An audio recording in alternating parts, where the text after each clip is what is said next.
So let's talk about average rate of change. To do that, let's just first quickly review just rate of change. And we can recognize that a slope of a linear function is a rate of change. Let's take an example just down here. So if we plotted distance of, let's say a car that's traveling or some object, and we have a distance in miles, let's say, versus time, I guess I did it in seconds, it doesn't matter. So let's say we plotted that, and let's say it's going at a constant speed, right? So we can take 2 points, and let's just take the one point as 1, 2, which means that, I guess at 1 second, it was at a distance of 2 miles. And then we can take another point, which is 3, 6. So after 3 seconds, this object was 6 miles away. So that's pretty fast, actually. That's a pretty fast moving object. But in any case, we can see the rate of change of its distance, which is really none other than speed. But what that's going to be is it's going to be the slope of that graph of distance versus time. So the slope, m, is just the rise over the run. So we can take that information. You could look at it visually. We could see it from the 2 points. It's just going to be the change in y, which is 6 minus 2. I'm just taking this point first, over the change in x, the run, and that's 3 minus 1. So if you just go through that, and it's 4 over 2, you can simplify it. That's 2 miles per second. Again, I guess that's a pretty fast-moving object. And that's really none other than the speed. The speed is a rate of change of distance versus time. So for any linear function, right, that's going to be constant. And you can just measure that by taking really any 2 points, and you're gonna get the same value. But what happens if the function is not linear, right? So let's take this example up here. Let's say you have a function of f of x equals x squared minus x. So first of all, you should recognize that this is a quadratic. Its graph is going to be a parabola. We could plot a few points. So let's just do that first. We don't have to do that, but I think that'll visually help show what's going on.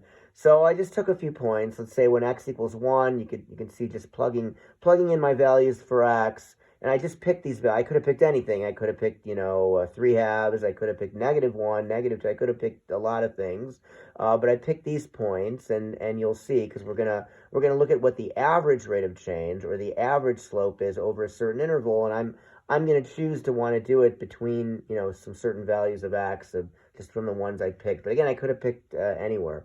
So you can see if I plug in these values of x into the function, I'll get these results, for f of x. So you could plot that, and I did that over here. And, of course, as it turns out, it's a parabola. But so we see that the slope is changing, right? The slope changes on a curve. It's not constant. So what we can do is we can take an average slope, which would thus be the average rate of change of this function over some interval of x, and it's going to depend on the interval. So I'm going to just pick an interval. Let's go from let's say x1 equals 2 to x2 equals 5. Let's write that over there. To x2 equals 5. So I'm going from 2 to 5. And so therefore, I really want to focus on these 2 points. I have these points here. That's 2, 2, and the point 5, 20. So why don't I just separate these points out right here? I'm talking about 2, 2, and 5, 20. Why? Because again, I'm taking the interval to be between x equals 2 and x equals 5, and I just chose that. I could have chosen another interval. I could have said something else, but I want to take it between that interval. So to find the average rate of change over that interval, the way we do that is we take those 2 points and we draw a straight line between them. So I got a straight edge because I want to make this look as close as possible. So let's do that. Let's see. Let's draw this. Let's draw that straight line. Okay, good. And the slope of that straight line that I'm drawing between those 2 points, that's going to give me my average rate of change, or my average slope. We actually call that line the secant line. That's a name that we give to it. It's called the secant. That word will actually come up in a couple other places and it will mean some different things. But in this case, this line, whenever you draw a line between a straight line between 2 points along a curve, that's called the secant line.